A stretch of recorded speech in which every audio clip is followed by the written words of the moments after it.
Cerebral edema or brain swelling can have catastrophic consequences. Decompressive craniectomy is the final solution where malignant cerebral edema threatens life. We present an unusual case of massive cerebral edema. Edema implies the accumulation of excess fluid. Now, there can be accumulation of fluid in two primary locations, in the cells and in the interstitium. Cellular edema or cytotoxic edema occurs because of cell membrane failure, and this is attributed to energy failure because of mitochondrial dysfunction. The sodium pump and the aquaporin channels dysfunction. Interstitial edema, on the other hand, where fluid accumulates in the interstitial space, is attributed to breakdown of the blood-brain barrier. There are other causes of brain swelling also. Hydrostatic edema, often associated with hydrocephalus, due to a blockage of CSF drainage. And another often unrecognized cause is passive cerebrovascular congestion due to a loss of cerebrovascular reactivity, often a consequence of major brain insults. Tension pneumocephalus is another cause. Continuing with the pathophysiology of cerebral edema, let's first have a look at the structure of the blood-brain barrier. The endothelial cells of the cerebral capillaries have got tight junctions. That means there is no passive exudation of fluid from the capillaries into the interstitial spaces of the brain. Pericytes are actually cells which surround the capillaries and can aid in capillary constriction, not a direct constituent of the blood-brain barrier, but anatomically it is present in the same location. Astrocytes provide what are called astrocyte foot processes, which support the endothelial cells, reinforcing and keeping the endothelial junctions tight or intact. What are the reasons for blood-brain barrier failure? Primarily, it is a failure of energy metabolism of the astrocytes. There is a retraction of astrocyte foot processes, and there is an opening of the tight endothelial junctions. There are two primary consequences of cerebral edema. One is an increase in the intracranial pressure, resulting in a decrease in cerebral perfusion pressure. And the second is brain shifts, which might lead to herniations. Let's see the first one first. The cerebral perfusion pressure is the difference between mean arterial pressure and intracranial pressure. The cranium is a closed compartment.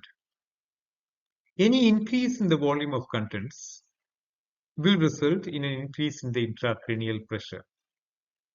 Cerebral parenchyma is around 1200 ml. CSF constitutes about 150 ml and flowing blood about 150 ml.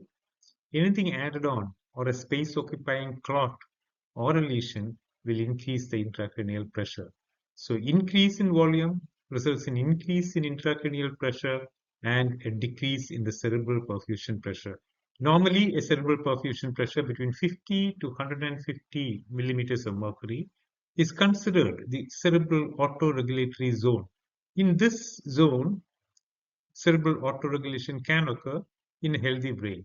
However, cerebral autoregulation also may fail once the brain is injured. The second thing is brain shifts or herniations. This occurs when the edema is asymmetrical, or of course if there is a clot present on one side. There are two cranial partitions inside the brain, both incomplete. One is the falx cerebri and the other is the tentorium cerebelli. Falx is a vertical partition, tentorium is a horizontal partition. The purpose of these partitions actually is to prevent uncontrolled movement of the brain within the cranial cavity. They also act as conduits for venous outflow. A midline shift is when the cingulate gyrus of the frontal lobe herniates under the fox to the opposite side. A midline shift becomes a herniation when there is occlusion of the CSF pathway or of one of the arteries, especially the anterior cerebral artery. Transtentorial herniations, the classical one is a lateral transtentorial herniation, where the uncus of the temporal lobe herniates through, pressing upon the third nerve, producing a dilated pupil ipsilaterally, presenting upon the midbrain, producing a contralateral hemiparesis, and pressing upon the posterior cerebral artery, which can result in an occipital infarct and a loss of the contralateral visual field. Midline transtentorial herniation is actually a midbrain descent, and reverse herniations can also occur when the posterior fossa has swelling, that is a tumor or a mass, especially if in a situation like this, we go ahead and try to put a ventriculoperitoneal shunt to relieve hydrocephalus, which is probably nature's way of preventing a shift. A shift becomes a herniation when there is vascular occlusion, when there is a tract getting distorted, when there is a cranial nerve palsy, or when there is CSF blockage.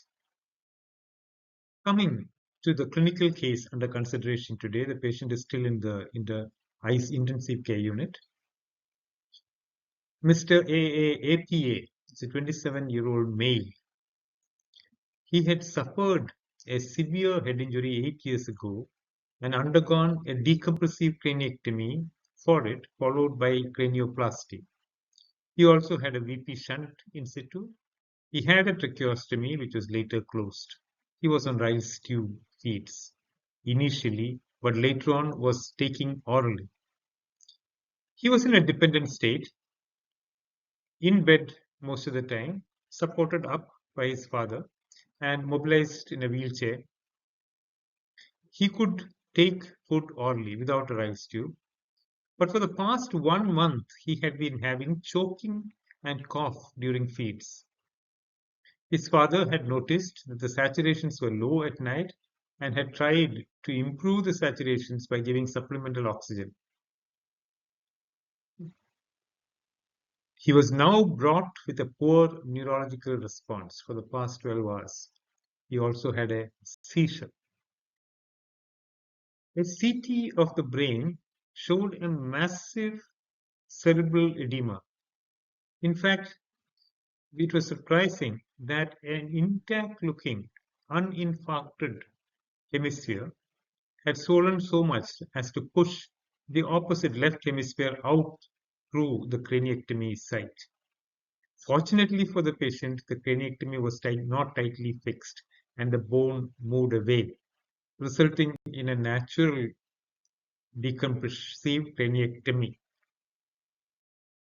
The X-ray of the chest showed a collapse consolidation of the lower and mid zones on the right, which improved significantly after bronchoscopy. That is the second image. After 24 hours of ventilation, the patient's neurological status improved. He had a GCS3 initially, and now it had improved to E4 and an M5 response. He was moving both sides. CT scan here shows that the edema has significantly decreased.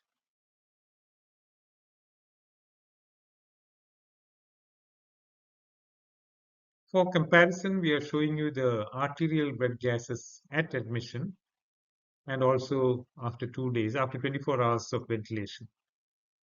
The arterial blood gas still shows a low PO2, which is possibly because of the lung damage, and we are working on it. A quick overview of the clinical course.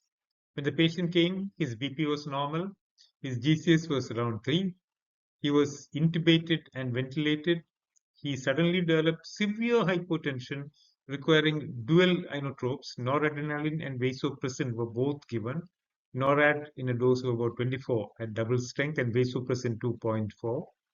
Antibiotics were given, verapamil and vancomycin. Anti-seizure medications included levetiracetam and phenytoin. Anti-edema measures were initially planned with Lasix, mannitol, and dexamethasone. However, mannitol and Lasix had to be withheld because the blood pressure was low. Over 24 hours, the blood pressure improved, inotropes were withdrawn. Now the plan is to extubate him, which I don't know whether it will be possible because oxygen level still remains low, or to subject him to a retracheostomy. A PEG tube insertion has been suggested to prevent further aspirations. A few pearls from this case is that massive brain swelling can occur even in the absence of infarction and even if there is no hematoma. A hypoxic brain, a chronically hypoxic brain, once a seizure occurs, might swell up dramatically.